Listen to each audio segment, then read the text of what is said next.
Саламатсыңдар ма, құрметті оқушылар? Бүгінгі сабағымыздың тақырыбы жаттығу сабақтарының түрлері. Қашықтықтан оқытушы, қосымша білім беру педагогы Бақыт Серғазыұлы. Сабағымыздың мақсаты дене шынықтыру жаттығуларының маңызын зерттеу. Сабағымыздың барысы ағзамызға қажетті дәрумендер мен микроэлементтер қандай, жаяу жүрудің маңыздылығы, жүгірудің адам денсаулығына тигізер әсері, суда жүзудің ағзамызға пайдасы, бұлшық еттерге салмақ түсіре жасалатын жаттығулар тобы жөнінде болмақ. Ағзамызға қажетті дәрумендер мен микроэлементтер. Спортпен айналыспас бұрын біз ағзамызға қажетті дәрумендер мен микроэлементтермен толықтырып алуымыз қажет. А дәрумені көру қабілетіміз үшін өте қажетті дәрумендердің бірі, және ретин қышқылының түрленген кезде терінің денсаулығы мен сүйектің өсуі үшін қажет болып табылады. А дәруменінің тапшылығы әлемнің кедей елдерінде көптеп кездеседі және ақшам соқырлықты, яғни кешке жақын адамның көру қабілетінің төмендеуіне алып келеді, және де инфекцияларға деген жоғары бейімділікті, әсіресе қызылша мен диарея тудырады. А дәрумені сары немесе қызыл жемістер мен көкөністерде, әсіресе сәбізде кездеседі. Ол майда ериді, сондай-ақ балық майында және бауырда кездеседі. Кезекті ағзамызға қажетті дәрумендердің бірі В1 дәрумені тиамин. В1 дәрумені тиаминді нан, жарма мен макарон өнімдері, жұмыртқа, асбұршақ, бадана және соя бұршағы тәрізді өнімдерден алуға болады. Тиаминнің тапшылығы негізгі тағам мөлшері күріштен тұратын елдерде байқалады.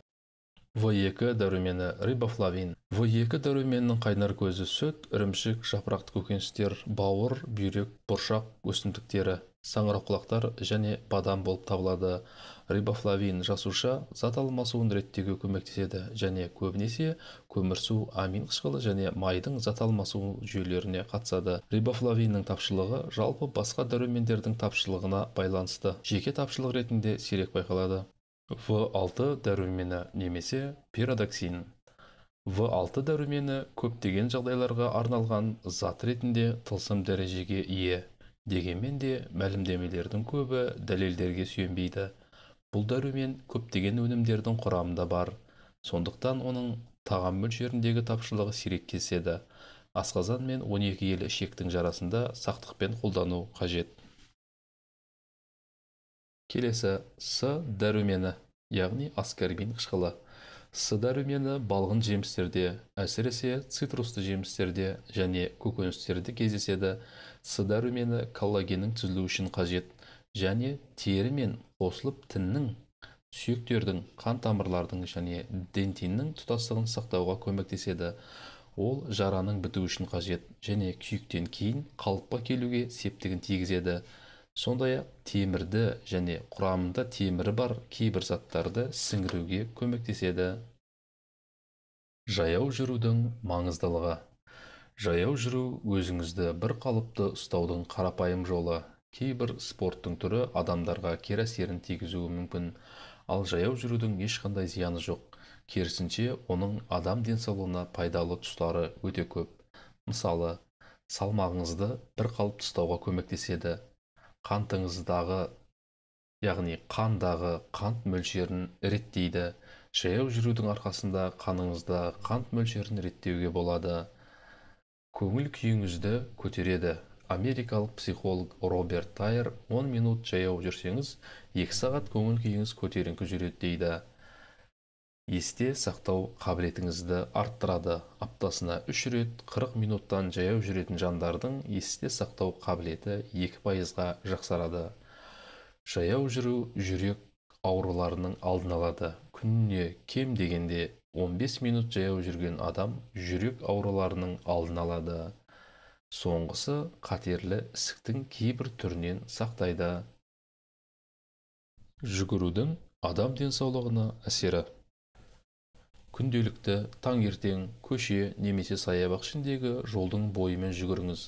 Егер де жүгіруге ерініп, оның орнына жылы төсекті құп көрсеңіз, сіздің күш жігеріңіз деңгейі өте төмен. Ал жүгіру болса, сізге күш беріп, рухтандырады. Жүгірудің арқасында бойыңыздағы жалқаулық, жауапсыздық сияқты қасиеттерден арыласыз. Сәйкесінше, сенімділік, шыдамдылық сияқты қасиеттерді бойыңызға сіңіресіз. Жүгірудің басты пайдасы денсаулықты түзету. Ұзақ ғұмыр кешем десеңіз, жүгіріңіз. Жүгіру иммунитетті көтеріп, жүрек қан тамырларының жұмысын жақсартады. Сондай-ақ ұйқысыздықтан арылтады, арықтауға да жол береді. Суда жүзудің ағзамызға пайдасы. Суда жүзген адамның бүкіл бұлшық еттері қозғалысқа түсіп, денесі шынығады. Жүрек қан тамырлары ауруларының алдын алып, қан айналымы жақсарады. Себебі суда жүзген кезде қарын, қол, иық, бөксе жақсы жұмыс істейді.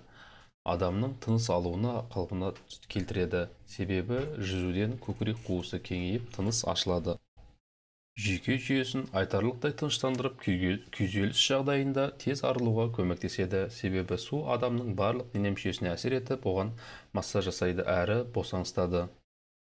Суда жүзу ұйқысыздыққа қарсы ең күшті ем. Бұл спорт түрімен шұғылданған адамның ағзасы кез келген ауруды жеңіп шыға алады, әрі оны оңай жұқтырмауға қарсы тұра алады. Суда жүзу арқылы тез арықтауға болады. Себебі суда жүзу кезінде жүгіруден де көп калория бөлінеді. Денсаулығымызды нығайтып, сымбатты мүсін қалыптастырғымыз келсе, негізгі жаттығуларға ғана назар аударуымыз қажет. Штанга, гантель, турник, брусья. Осы снарядтарды есіңізге сақтап алыңыз. Егер мықты, сапалы бұлшық ет өсірем десеңіз, еркін салмақтарды қолданып, тек негізгі жаттығуларға ден қойыңыз. Ең негізгісі бұлшық ет өсіретін жаттығулардың бірі және бірегейі ол штангамен отырып тұру. Екінші, штанганы тұра көтеру. Үшінші, штанганы жатып көтеру. Осы жаттығуда 6-8 рет әрекет етуіңіз қажет. Алғашқы 3 айда бұлшық еттеріңіздің жалпы көлемі өсуін жеделдетеді. Өйткені осы жаттығу адам бойындағы ең көп бұлшық ет талшықтарының іске қосады. Бұлшық ет жаңа жүктемеге икемделу нәтижесінде ғана өседі. Залда жаттығу жасағанда бұлшық еттеріңіздің майда талшықтары зақымдалады. Оны денеңіз қауіп ретінде қабылдап, оған қарсы жауап ретінде ет массасын өсіре бастайды. Сондықтан үнемі бір салмақты қолданбаңыз. Денеңіз бір жүктемеге үйреніп қалмас үшін снаряд салмағын аптасына 1-2 келіге немесе жаттығуды қайталау мөлшерін бір мәртеге көбейтуге тырысыңыз. Көтерген салмақтарыңызбен жаттығуларыңызды дәптер арнап, күніне сәйкес тіркеп отырыңыз. Біріншіден, соңғы жаттығудағы қай салмақпен жаттыққаныңызды, қазіргі шама шарқыңызды білуге көмектеседі. Тым аз жаттығудан немесе тым көп салмақ тиеп жарақат алудан сақтандырады. Androidтағы арнайы қосымшаны пайдалануға да болады. Сабағымызды қорытындылай келе, тұрақтылық пен шыдамдылық нәтижелі спортшының ең маңызды шарты. Мұнда шыдамдылықсыз алысқа бара алмаймыз. Дұрыс жаттығу залының жоқтығы, қажетті снарядтардың түгел болмауы, мұның бәрі жай ғана сылтаулар екенін есте сақтаңыз. Шынығатын адам сылтау іздемейді, нәтиже шығарады. Спортпен айналысу арқылы жанымыз да, тәніміз де сау болатыны сөзсіз. Құрметті оқушылар, елімізді жайлаған COVID-19 жұқпалы дертінен аман болу үшін дәрігерлердің кеңесіне құлақ асқанымыз жөн. Елімізде тыныштық, отбасыларыңызда амандық болсын.